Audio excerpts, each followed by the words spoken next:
I'll be discussing the philosophy of HLA Hart. Over to the first slide now.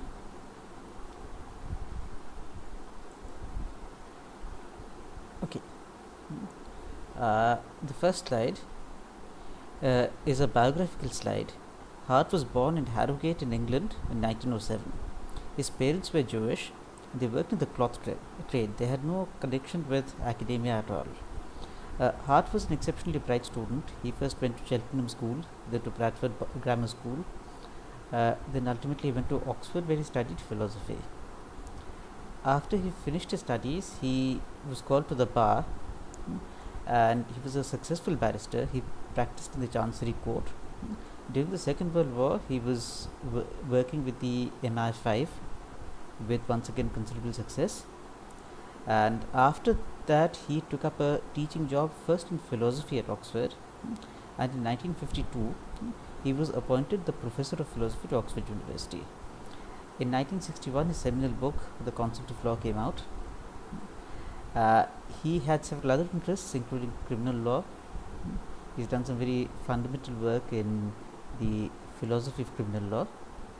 He had spawned several students like Joseph Raz, Ronald Dworkin,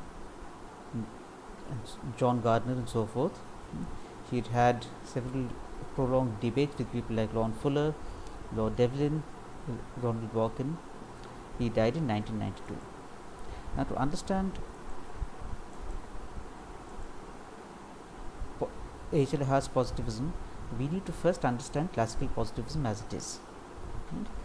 Positivism was largely influenced by the natural sciences post-Renaissance, which took an a posteriori approach, which rejected things like divine law, supernatural law, and otherwise teleological explanations of things. Right? They restricted themselves to empirical facts, that is, facts whose existence or validity could be established through observation.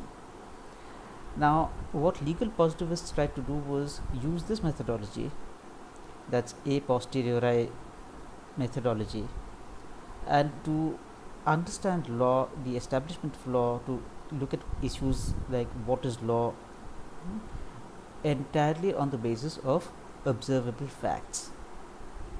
So it rejected concepts like divine law, natural law, predetermined principles, and so forth.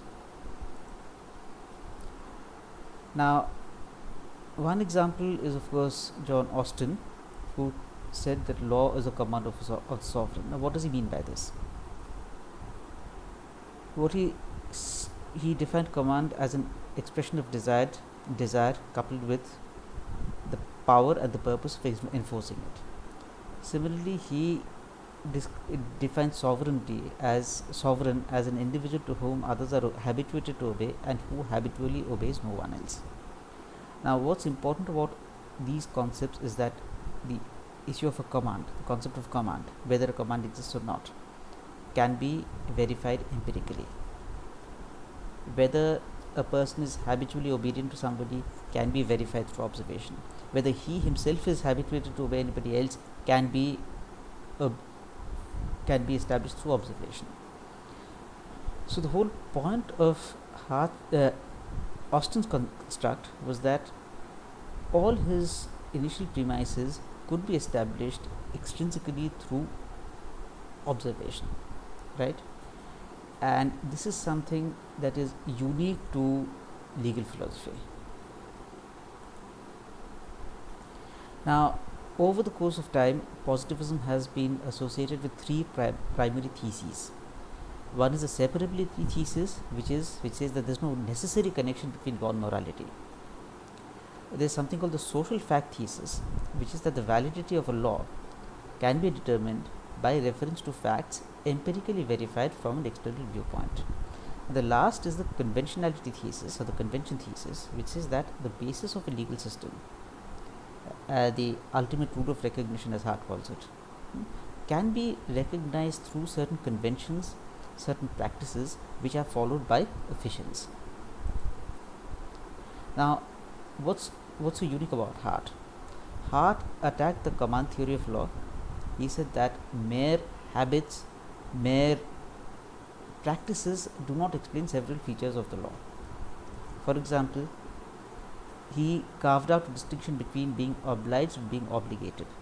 He said that an order backed by a threat only obliges a target, does not obligate him. It's not strong enough a reason to ensure compliance. That is, and there are certain other reasons like continuity, etc., which conventional positivism, that is to say Austin's positivism, does not explain or did not explain till then. So let's take the issue of habits, for example. Why are rules so different from habits? Now, what Hart said is that if you do not follow a habit, nobody criticizes you for not following it. If you have a habit of going to a movie every Friday, and one Friday you don't go for a movie, nobody will think ill of you. You yourself will not think ill of yourself. The point is, if you disregard a rule, then naturally others will criticize you for not following the rule. That is to say, the non-compliance with the rule will itself be a ground for criticism. More important, it will also be a ground for self-criticism. Right? So the important thing is that deviation or breach not only evokes criticism, but is also regarded as a good reason for criticism. Right? When a rule exists, at least some individuals treat it as a general standard of behavior to be followed by all to which it applies. Right? Lastly, rules imply what's called an internal point of view, that is, it forms the basis of what's called a critical reflective attitude, which is something like what we study in administrative law as application of mind.